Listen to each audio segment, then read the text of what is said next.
Olá, tudo bem? Sou Alfredo Oliva, sou professor universitário e hoje eu quero voltar a falar sobre esse aqui, o 9º volume da coleção Ditos e Escritos de Michel Foucault, o meu filósofo favorito. E eu hoje vou falar um pouco sobre o artigo que tem como título Carícias de Homens Consideradas como uma Arte. Eu vou começar então falando de Michel Foucault, que é um filósofo francês que viveu entre 1926 e 1984, um especialista no debate sobre o poder. Esse texto que eu vou analisar hoje é um texto de 1982, portanto um texto muito próximo do fim da vida de Foucault, morreu em 84, e ele está fazendo aqui uma resenha de um livro de um autor britânico, Kenneth James Dover, cujo título era Greek Homosexuality, publicado também em 1982. Então o Foucault, como um bom resenhista, começa apresentando o autor, o Kenneth. Ele está impressionado com o desafio de que um texto tão importante tenha sido traduzido.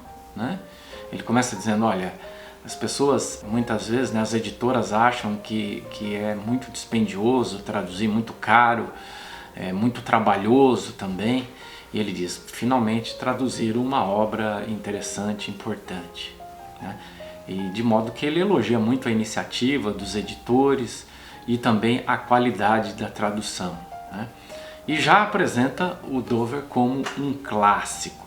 Então vamos lá, vamos destacar então alguns aspectos que foram aí naturalmente colocados em foco por Michel Foucault, quer dizer, o que ele teria gostado de forma especial nessa obra. Então eu vou fazer mais ou menos da seguinte forma, eu vou ler alguns trechos que vão servir de base para a minha análise. Então, o primeiro aspecto, o Foucault vai falar da dimensão da historicidade da homossexualidade, quer dizer, a homossexualidade é um fenômeno histórico, como qualquer outro fenômeno, claro. Então ele diz assim, na página 153, Dover, com efeito, limpa toda uma paisagem conceitual que nos estorvava. É claro, encontrar-se-ão ainda espíritos amáveis para pensar que, em suma, a homossexualidade sempre existiu. A relação entre dois indivíduos do mesmo sexo é uma coisa, mas gostar do mesmo sexo que o seu, ter prazer com ele, é outra coisa, é outra experiência, com seus objetos e seus valores, com a maneira de ser do sujeito e a consciência que ele tem de si mesmo. Então é óbvio que a palavra homossexualidade, o uso dela, a criação dela, pode ser historicamente localizável, mas o que ele está dizendo é que a relação entre duas pessoas de um mesmo sexo é um fenômeno que aparece ao longo da história, em diversos momentos da história. A historicidade consiste em como esse fenômeno é visto, é encarado, é até classificado, categorizado, visto em cada sociedade. Bom, o segundo aspecto que o Foucault destaca no livro é a questão da complexidade da experiência que é analisada pelo autor, que é a experiência da homossexualidade. Então ele diz, essa experiência é complexa, é diversa e possui uma variedade de formas. Dever-se-ia fazer toda uma história do outro, do mesmo sexo, como objeto de prazer. Em todo caso, jamais na Grécia, nenhum nem outro faziam desse amor ou desse prazer uma experiência parecida com aquela que nós fazemos, nós e nossos contemporâneos, da homossexualidade. Então ele está dizendo que a homossexualidade não tem uma essência. A homossexualidade é um termo criado e usado, muito mais usado pelos contemporâneos, mas existe uma complexidade dessa experiência, a experiência de estar com uma outra pessoa que é do mesmo sexo. Aí ele vai para uma questão interessante, que é uma discussão em torno da idealização que as pessoas faziam da Grécia, achando que na Grécia sim existia um certo respeito, uma certa liberdade para a expressão da afetividade entre pessoas do mesmo sexo. Ele diz, Dover provavelmente faz rir também daqueles para quem a homossexualidade na Grécia teria sido livre. Só a atividade é valorizada. a passividade, que é de natureza e de estatuto da mulher e do escravo, só pode ser vergonhosa para o homem. Para nós, é a preferência de objeto hétero ou homossexual que marca a diferença essencial. Para os gregos, é a oposição do sujeito. É a posição do sujeito, ativo ou passivo, que fixa a grande fronteira moral. Isso é muito interessante, porque ao mesmo tempo que ele está mostrando a distinção do modo como nós vemos a questão da homossexualidade, como os gregos viam, ele está dizendo, olha, me parece que há algumas vantagens, né? Há uma visão até muito mais interessante da Grécia, no modo como os antigos gregos encaravam a questão, mas a gente não pode achar que ali era o paraíso, né? Ou que era tudo perfeito, que se respeitava deliberadamente, né? Sem nenhuma restrição, a prática homoafetiva, né? O que ele está dizendo existe naturalmente uma perspectiva patriarcalista, né? Ou machista, se a gente quiser dizer assim, para usar um termo contemporâneo, dizendo que a atividade era valorizada, mas a passividade desvalorizada, porque ela era uma atividade vista como uma atividade feminina, né? Ou atividade do escravo. Tanto é que a relação podia existir, ela era respeitada, não era vista como problema, a relação entre dois homens, contanto que o homem de status superior, né, fosse ativo e o de status inferior passivo. O inverso não podia acontecer. Isso desrespeitaria a regra de hierarquia existente na Grécia Antiga, e é isso que o Foucault está aqui destacando, enfatizando, né? E mostrando também como existe uma diferença de caráter histórico em relação do modo como os gregos encaravam a homoafetividade e o modo como os contemporâneos encaram a questão.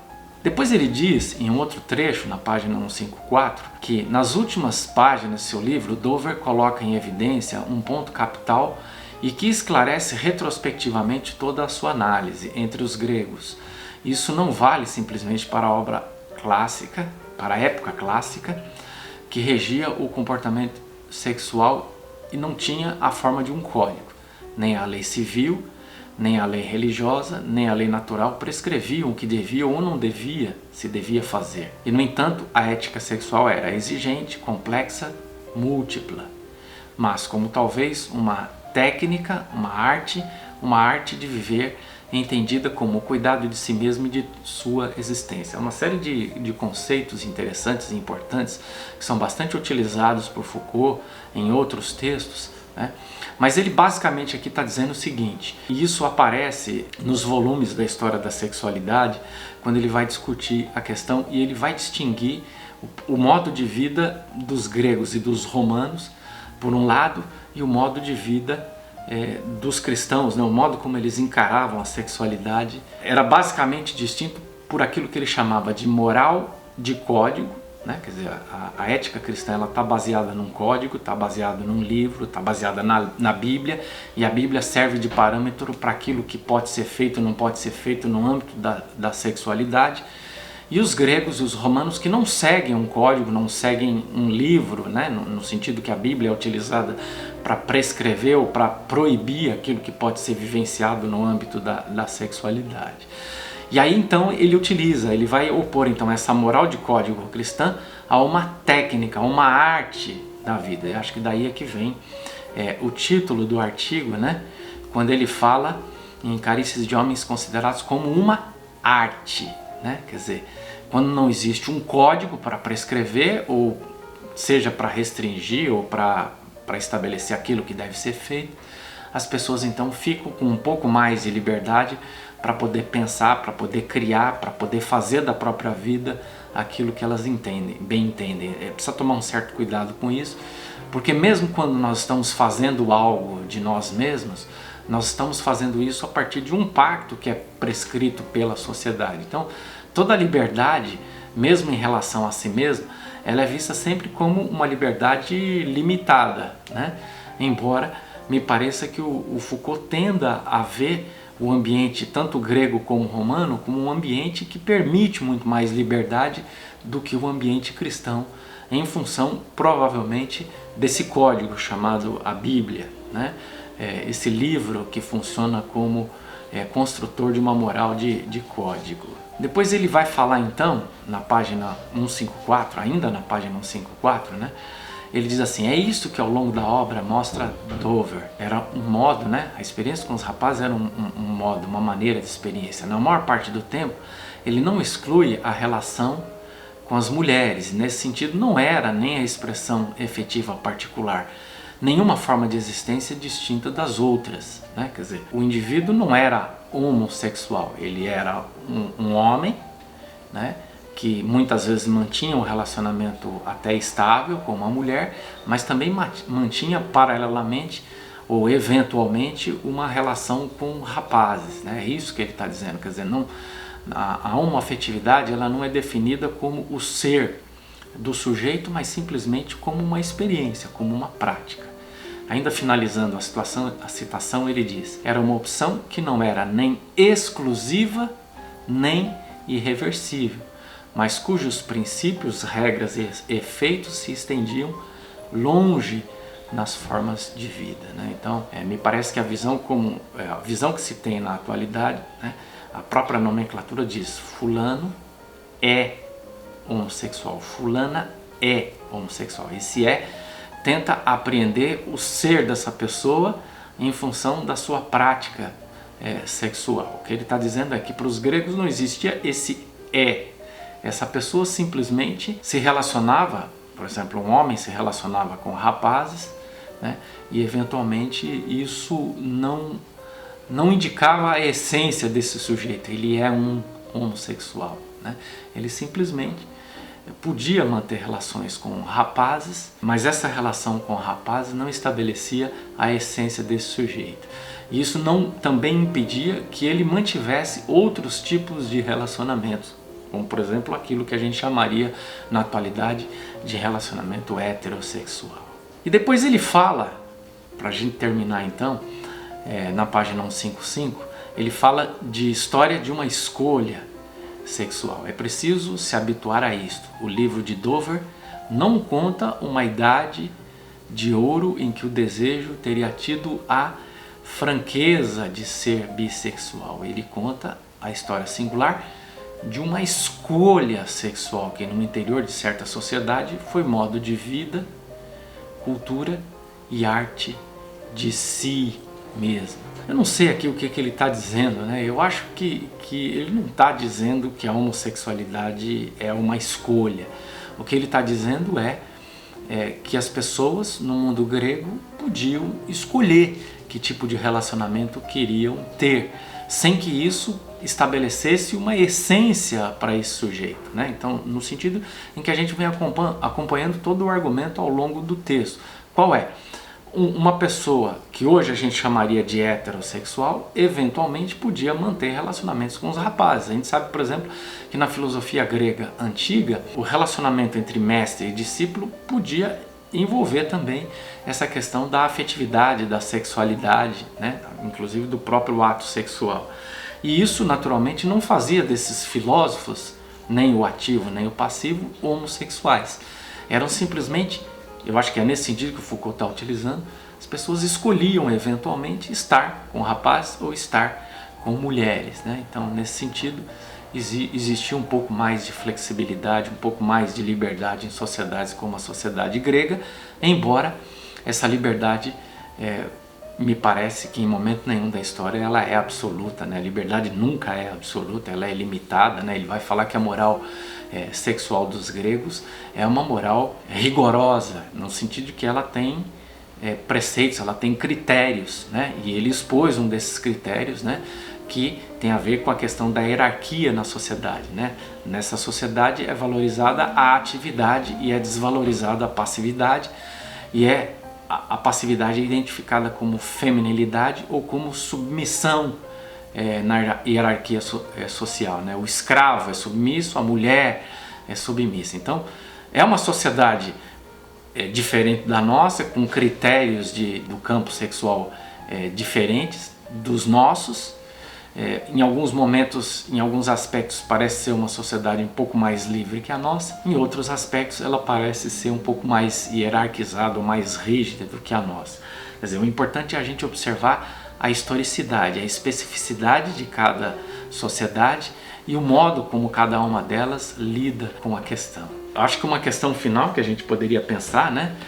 Uma vez que eu falei aqui sobre a questão da moral de código, que é permeada pela ética cristã, talvez a gente devesse pensar que essa moral de código, quando é levada a sério demais, ela acaba desembocando naquilo que hoje a gente chama de fundamentalismo, né?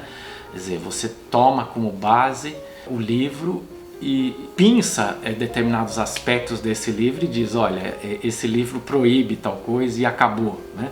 Me parece que é por isso que muitos cristãos têm se colocado como hostis em relação à questão da homossexualidade. Isso é bastante polêmico, isso é bastante discutível, porque não se usa naturalmente versículos ou trechos da Bíblia isoladamente para defender ou para atacar uma determinada prática, né? Quer dizer, em tese, no modo como eu percebo, uma boa leitura da literatura bíblica passaria por entender a totalidade desse cânon, né? E há uma série de valores no cânon, né, no texto bíblico, que muitas vezes são atropelados em função de trechos isolados, né? E essa leitura e esse estabelecimento de preceitos a partir de trechos isolados, no meu modo de ver, é uma coisa extremamente perigosa, e a gente precisa olhar com bastante senso crítico por esses aspectos. Tá bom? Espero que tenha ajudado a elucidar um pouco esse texto que eu acho que é bastante interessante, né?